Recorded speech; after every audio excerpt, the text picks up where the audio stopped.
Bonjour tout le monde, j'espère que vous allez bien.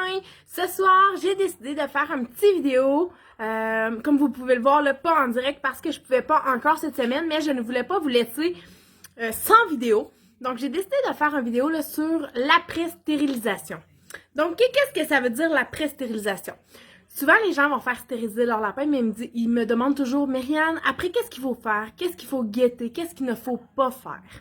Donc, j'ai pensé faire une petite capsule informative là-dessus, sur ce sujet-là, mais je tiens encore à dire, comme je répète à chaque fois, que je ne suis pas vétérinaire, OK? Loin de là. Par contre, je pense que mon expérience, selon ce que j'ai vu avec nos lapins, avec les lapins des clients, des familles, que mon expérience peut être là, bénéfique pour tout le monde. Donc, je vous parle de ce que moi je pense, de ce que moi je crois. Donc, voilà, mais tout en étant, bien sûr, pas vétérinaire. Par contre, c'est ça. Donc, apprendre ou à laisser selon le cas, mais je pense que c'est toujours des informations que vous aimez avoir. Donc, la stérilisation, juste pour récapituler, c'est vraiment très, très conseillé. Autant pour prolonger la vie de votre lapin. Parce qu'un lapin qui n'est pas stérilisé va pas vivre vieux. Souvent, il développe un cancer, là, soit des testicules ou de l'utérus, bon, du système reproducteur. Donc, on va le faire stériliser pour cette raison-là ou aussi pour les mauvais comportements qui pourraient arriver. Des mauvais comportements reliés aux hormones. Donc, voilà pour la petite récapitulation.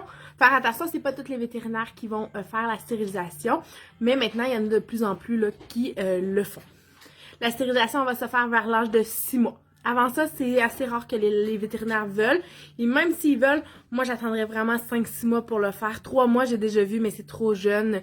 Les lapins, souvent, ils ne supportent pas l'opération et ils décèdent sur la table d'opération. Donc, attendez vraiment 5-6 mois. Avant ça, de toute façon, je trouve que personnellement, ça sert à rien. Mais 5-6 mois, on commence à tomber là, dans la cible. Ça peut être fait plus tard aussi, là, sans problème. Il y a des lapins qui ont 5-6 ans qui vont le faire, puis il n'y a vraiment pas de trouble là-dessus. Donc voilà, vous êtes allé porter votre lapin au vétérinaire. Le lapin ne doit pas être à jeun. Ça, c'est très important. Si le vétérinaire vous dit de mettre votre lapin à jeun, c'est qu'il ne connaît pas les lapins. On ne met pas un lapin à jeun lors de l'opération parce que le lapin ne peut pas vomir. Donc, si ça ne dérange pas s'il a mangé avant, de toute façon, il ne s'étouffera pas avec la nourriture qui pourrait remonter parce qu'ils n'ont pas ce muscle-là. Donc, la stérilisation est faite. Le vétérinaire vous appelle pour vous dire que ça a bien été. Super, c'est super, c'est ce qu'on veut. Assurez-vous, avant que votre lapin quitte le vétérinaire, qu'il ait bien mangé, qu'il ait fait des caca aussi.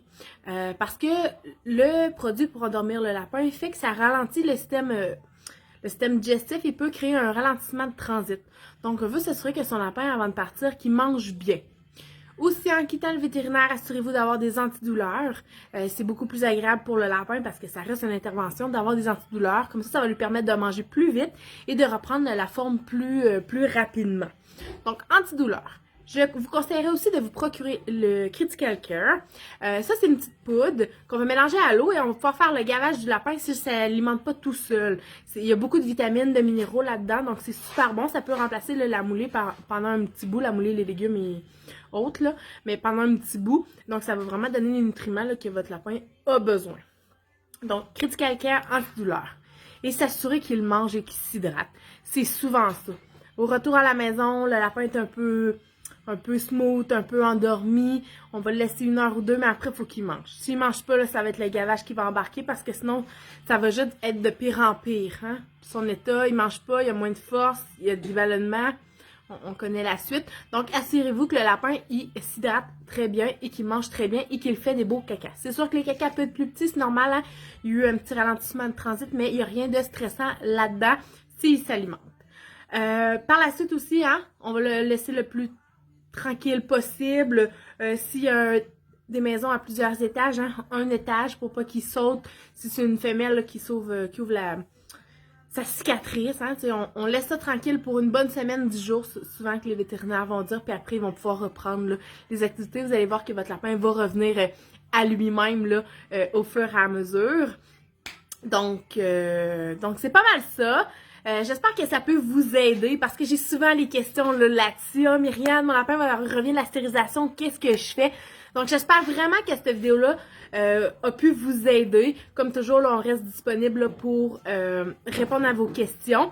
Puis s'il y a quelque chose, appelez en boutique. Bye bye!